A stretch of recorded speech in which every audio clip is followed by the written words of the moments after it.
What's up, everyone? Welcome back to the Landlord Chick podcast. So this is part 2 of the previous episode. In the previous episode, I said at the beginning that we're going to talk about both the rental market as well as the sale and purchase market. And I did warn you that there was a pretty good chance, I felt, that we weren't going to get to both markets in one episode. And alas, we did go to a full 30 minutes in the previous one.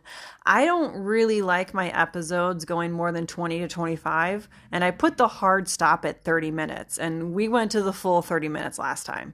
So this is part 2 of the conversation about the 2023 markets. You don't have to go back and listen to that one first if you missed that one. You do want to go back and listen to it if you are a rental investor. But it's not anything that's going to feed into this conversation necessarily. So don't feel like this is watching an episode of your favorite TV show where, oh my gosh, you've got to go watch the previous one first because this is a continuation. No, this isn't that situation. Listen to this episode, then whenever you've got time, pop over to the other one and hear that portion of the conversation about the rental market. But in this one, we're going to start sort of afresh, and we're going to talk about the sale and purchase market coming into 2023.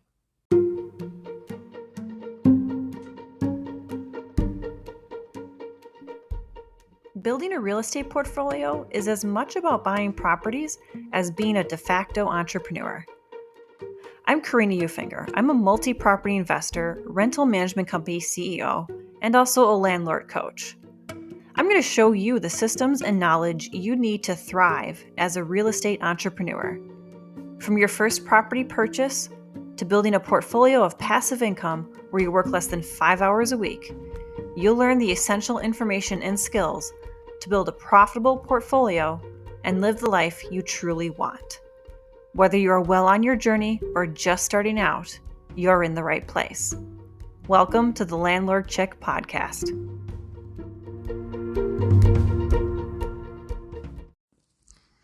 Now, I have to admit as we get started that this episode probably isn't quite going to be as long as the previous one. I don't necessarily see us going the full 30 minutes on this one.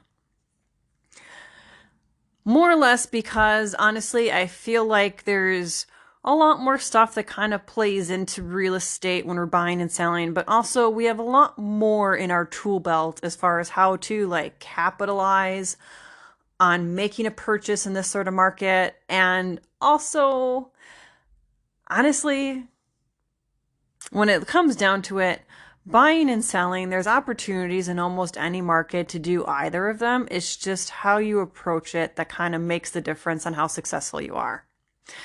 So contrary to the last one where we were sort of talking about how the rental market's going to be really slow, there really only is so much that we can do to change that and to kind of entice people in. On this side, what we're talking about, I feel we have a lot more items in our tool belt that we can more easily navigate this market. So we might not find ourselves going to a full 30 minutes. And maybe on one side, I'm hoping this is more of a normal size episode where it's 20 to 25 minutes. Anyway, enough of that chitter chatter. Let's get into it. So as we've all seen, 2020, 2021, good part of 2022, a very difficult buying market.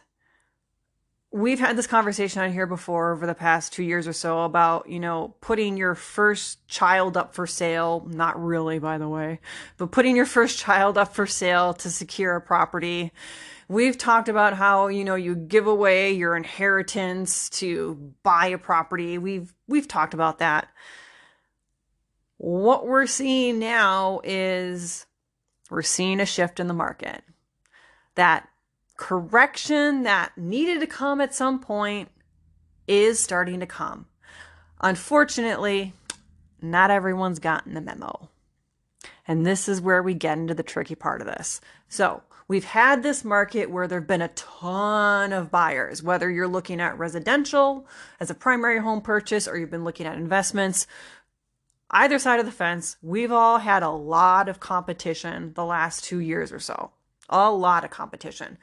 And at the same time, while inventory's been good, it hasn't been good enough for the amount of competition that we had. So we were definitely fighting each other, pushing each other into the other aisle just to try and get that one thing that's on the market right now. Sort of alluding to Black Friday here, and not that I used to really enjoy Black Friday, but I did. I really did enjoy Black Friday. I love the rush of it. But that's what this purchase market was for like 2 years. It was like a Black Friday rush in the sense of you had to beat out your competition, and if you did, you felt kind of really good about it. You're like, oh my God, I got it. I got that last copy of the video game that was on the shelf on Black Friday. That's what this kind of felt like. But there were more losers than winners in that market because there were more of us looking, but there wasn't a lot of us actually winning. Now, we've had this really strong seller market that's pushed us all the way through, and it was a seller market for a lot of the same reasons that it was a landlord's market per se for renting out our properties. We were very much in the same boat of like, here's a blank check, write in the amount, and I'll figure out a way to pay it. That's what this was all about when we went through 2020 and 2021. There were a lot of investors in there in that market who didn't make very smart decisions. And we'll get into that in another podcast probably, but there were a lot of investors who overbought for a property that will underperform for what they bought it at.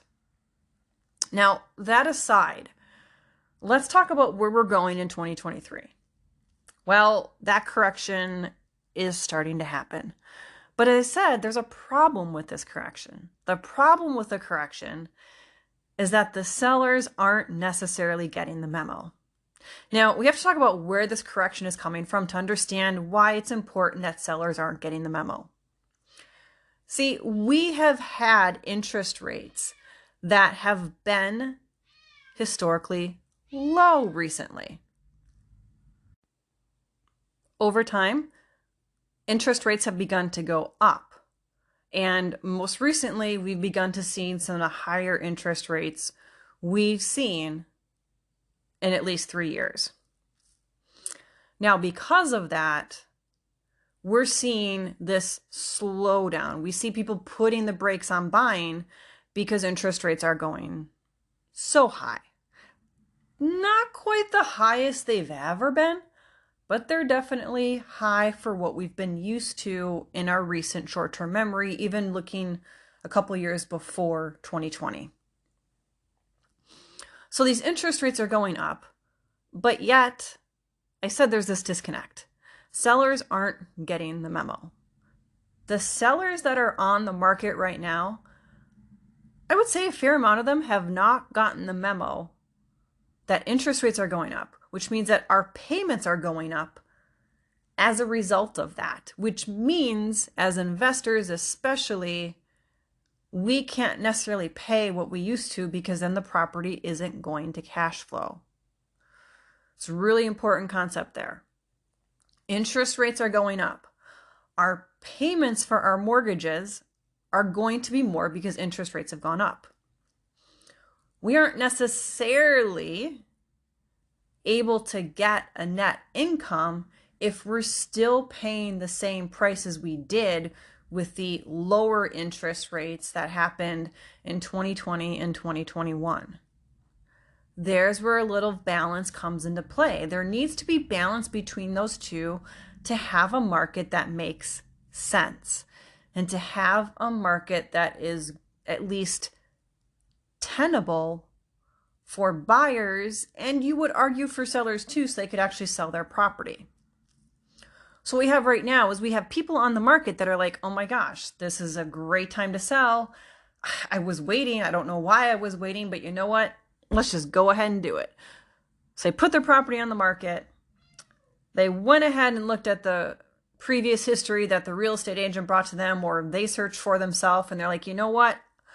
I still want to go with that price that was good from the first part of 2022. Let's go ahead and list it at that. But doing that, they aren't taking into consideration how much our side of the equation has changed with interest rates. And what we see now is we see properties that are too high in priced, not only for their condition, but also in terms of what the financial market is at. So we have right now an abundance of sellers that haven't gotten the clue. Now, what I say by abundance, like I'm not talking about there's hundreds, because obviously we know this is a really skinny market too. But what I am seeing is that as of right now, I'd say probably over 60% of the sellers on the market have not gotten the memo. They're still pricing their properties at a point for a early 2021 market or even a mid 2021 market where interest rates were much, much lower. They're just not pricing it right. They're just kind of sitting there with blinders going, well, I can get this because somebody else did 6 months ago or a year ago. And it is true. We talked about in the last episode there being this light switch. And really, the light switch for sellers should have been turned on and they should have registered that flip pretty close to around, like, I'd say July, maybe August of this year. They also sort of should have registered that, wait a minute, you know what? I might have to go down in price a little bit just because of where interest rates are at. Now, there's another part that's kind of feeding into this idea of a higher priced market. And excuse my French for this, but I did say earlier that there were people who overbought for an underperforming property. Well, these morons are going to be the people that are trying to sell right now because they realize, oh, wait a minute, I can't sustain my property, especially if they bought a property on an interest variable loan. These are the people who are going to get squashed right now. They are going to get squashed like a earwig in a house. And they are looking at it going, wow, I've got to sell, but because I bought it so high, I've got to sell it pretty high as well because I owe so much money on it. So we have a market where there's the majority of sellers are a little bit out of touch with what they could actually sell their property now in this moment. As a real estate agent, one of the things that I love doing when I have people that are looking for rental property purchases right now is I spend a little extra time and I dig down on my side of the MLS where I can see the last time it was listed and for how much it was listed. And I always give my client a heads up that if the property was purchased in 2020 or 2021, I'm going to say there's a 50% chance that they're not going to be too keen on negotiating lower than the price they have it listed for because they probably overbought. So that's something to keep in mind, that as you're looking in this market, if you have the ability to kind of look back and see what its history is, you're going to get a little bit stronger of an indication of how likely they're going to be to negotiate. If they bought it before 2020, I'd say I have a pretty good chance of them being willing to negotiate because they're not necessarily motivated by being underwater or anything. They might still be motivated by thinking that they can get these insanely high prices, but I think you still have a stronger chance of being able to negotiate with those people than you would people who overbought. So we've talked about why the market is where it is right now. We've got higher interest rates. We've got sellers that haven't gotten the memo. We've got sellers who overbought. But yet I talked about how there's always opportunity in every market. There always is opportunity in every market. But this is a market that's probably going to test us as investors. And if you're using a real estate agent, it's going to test your real estate agent. You're going to need to put a little bit more effort into finding properties, finding the sellers that are willing to negotiate, finding the properties that are more within a realm of prices they should be. You're going to have to put a little bit more effort into it. You might even have to get a little bit creative on how you purchase the property. You might have to look at doing some of these creative financing strategies that exist where maybe instead of going to the bank and getting a loan for a full $120,000 for your duplex, maybe first you go to your aunt and say, hey, would you be able to lend me $60,000 so I can buy a rental property? I'll give you 4.5% interest. And then maybe you go to the bank and say, hey, I kind of need a loan for this amount. Maybe you'd use that strategy. Maybe you just buy a fixer-upper with your aunt's money. I don't know. But there are still ways to purchase in this market. You just might have to be slightly more creative with it. So that being said, this might be a stronger market for an opportunity for BRRRRs. This might be an instance where you can find a burr, pinpoint a good price point that you can make a purchase at, still might have to negotiate it down a little bit, but you can pinpoint a purchase price. You can turn around, put some money into it, whether you use a hard money lender or going back to your aunt, maybe use your aunt's money. Put some money into it, you turn around and you have a functioning rental property in anywhere from like hopefully 4 to 6 months at most. I think we're going to see a market that will be pretty good for that, especially because what we're going to be seeing, some of these people that overbought, I think the big opportunity market here is going to be people that overbought and used a hard money lender. People that overbought, used a hard money lender, and for whatever reason couldn't complete the rehab. These are the people that are actually going to be pretty motivated to sell because they have that hard money lender breathing down their back. Having a hard money lender breathing down your back, it's much different than having Chase breathing down your back or any other sort of mortgage company.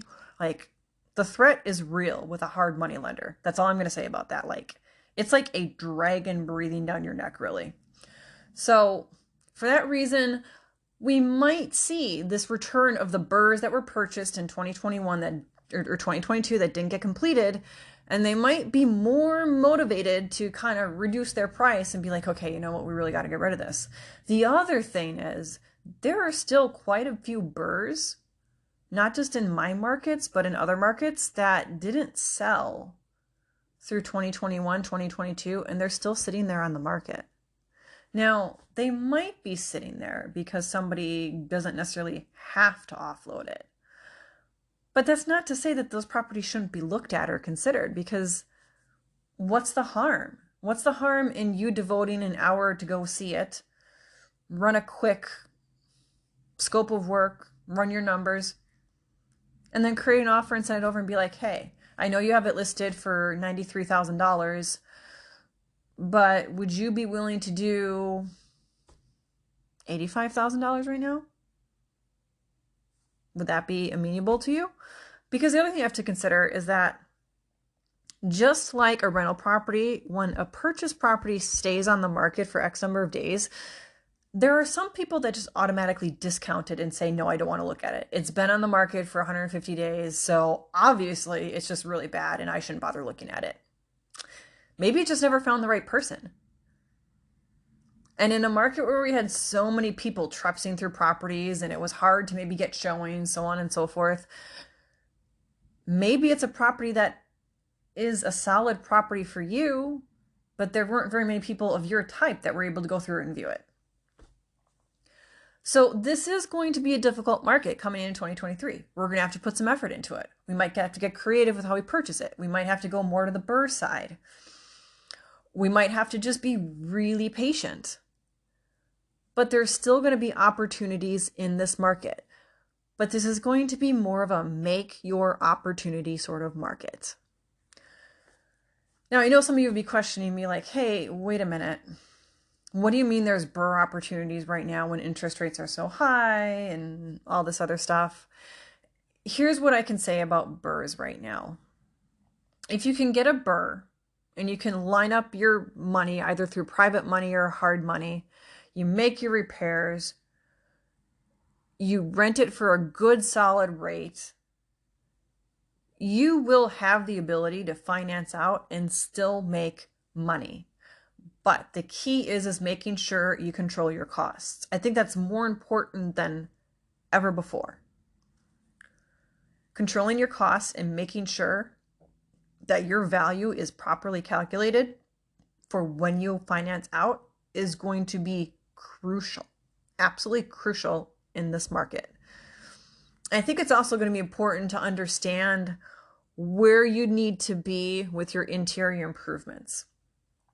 Generally speaking, interior improvements are one of the biggest considerations when we do a burr. It's where we truly should be spending a large amount of our focus, not necessarily our money, but our focus. Like, people often get caught up in the basements or, things like that, or the siding on the exterior. But really, at the end of the day, what the tenant's going to matter about with a burr, what's going to matter to them is what's on the inside. So this is definitely a market where we're going to have to focus on the interiors and make sure our interiors are solid. I'm not necessarily saying you're going to spend more money on your interiors than you normally would, but make sure your interiors are solid. If you are entering the burr market, the other thing I want to make sure you understand is that obviously parts have gone up. There's no way around that. If you haven't bought an appliance recently, let me tell you the story. An appliance that I used to get pre-COVID that would have run me about $697 with tax is now $864 with tax. I know. I sing me this sad song every single day. I play my violin, the world's smallest violin, and I say, woe is me. I opine for the days when it was $600 some to get that appliance. Those days are gone. But yet I'm sitting here and I'm telling you, there are still opportunities. Opportunities exist to people that are creative. Opportunities exist to people that are committed. And opportunities exist to people that have the knowledge. So even though you might look at the market and go, everything is overpriced, don't just close your web browser and go, well, I'm done. Start learning what other people have done in situations to make property purchases that have turned out being profitable. Listen to podcasts, read books, read blogs, do any number of things. Because as Robert Kiyosaki says, in every single market, there's an opportunity. The most opportunities that exist, this is also something he says, is when no one else is paying attention to it. So right now we have a market where most everyone is closing their web browser and saying everything is too expensive. This is the type of market he's talking about. These are the markets where real opportunities exist because there isn't as much competition. Doesn't mean it's going to be easy, but there are opportunities out there, and they're real opportunities because nobody else is paying attention. Those that have knowledge and those that have perseverance can succeed in this market. I fully implore you to not be the person that closes their laptop lid and says everything's too expensive for where the interest rates are at. Bring some creativity, bring some perseverance. Maybe write it on a Post-it note what Robert Kiyosaki says. Opportunities exist in markets where no one else is paying attention. This is the sort of market we're headed into. There are opportunities. We just have to make them for ourselves more than we would have to in a normal market. And I hate the word normal, especially nowadays since 2020, because I feel like there's nothing normal about anything, even in 2023, I think. But when everyone else is looking away, that's when the opportunities really exist. Here we go, guys. That's the podcast. Here we are, 20 minutes. Exactly where I wanted to be ideally for a podcast length. We're at 20 minutes. Now, a little bit early in their podcast, about like 7 minutes in, you probably heard my cat. I apologize for that. I even paused the audio. I want to explain, normally I don't record these with like pauses in there. I want them to be true, original, unedited. But nobody wants to hear my screaming cat who's having a bad day because she's not feeling well. So I did pause it.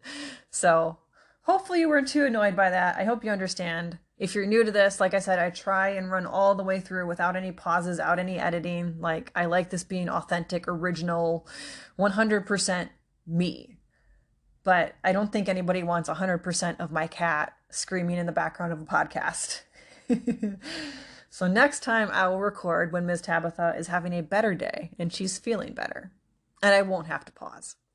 But I wanted to get both these episodes recorded back to back, get them scheduled because these are really important episodes. I didn't want it to be a situation where I just didn't get back to recording. And plus, honestly, right now is a really good time for me to be recording because I did something really stupid. So I had a nice holiday break where I was in bed watching movies, mostly because I was sick for 9 days out of the 15 days I took off. But I had a nice relaxing break. I did a lot of like vegging stuff, which normally I don't do when I'm on a holiday break. I came back from my holiday break. I come home, and you know how sometimes when you come home from a vacation, you're like, now I need to clean because wherever you were was so much cleaner than your house. well, I kind of got in that mode and we were going to be entertaining Friday night. And for a while now, we've had a large little giant ladder in our dining room. We did some home repairs back in like February and it's just been sitting there.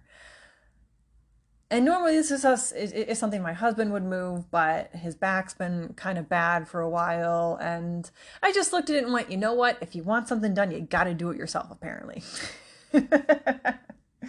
So I took this ladder, I picked it up, and oh my gosh, was it heavy. But I'm telling myself, no, I've lifted this ladder before. This should not be this difficult. I need to get back to the gym. Like, this is why it's so bad. Struggling with this thing, I struggle with it all the way out to the garage. I get it to the area it's supposed to go in, but I need to like lift it over this hump because it goes into a room which has like a stoop, a ledge. Right then and there, I lose control of the ladder. It smacks me straight in the forehead. I managed to give myself my first concussion ever. I come back in the house. I call my husband from downstairs. He comes up. I'm like, yeah, I think I managed to give myself a concussion. He's like, how'd you do that? I'm like, I took that ladder out into the garage. He's like, the ladder that's 100 pounds? I'm like, oh my God, that's why it was so heavy. It wasn't the small little giant that I've lifted hundreds of times. This was our bigger one that we had recently bought. And I totally forgot that we had recently bought in the last year another little giant, one that was much heavier than the first one. So little Miss Me, who says she's She-Ra, I can do anything, gave herself a concussion by trying to lift a 100-pound ladder by herself. So I've been sort of grounded for the last 5 days now. Limited screen time. Can't watch a lot of TV. Can't watch a lot of YouTube. Can't spend a lot of time on the computer. So podcast recording is one of those things I can actually do because I don't look at the screen a lot. Like right when I record podcasts, I'm usually just looking out into the unknown of whatever room I'm recording in. So right now, this is a good activity because I don't use screen time to do this.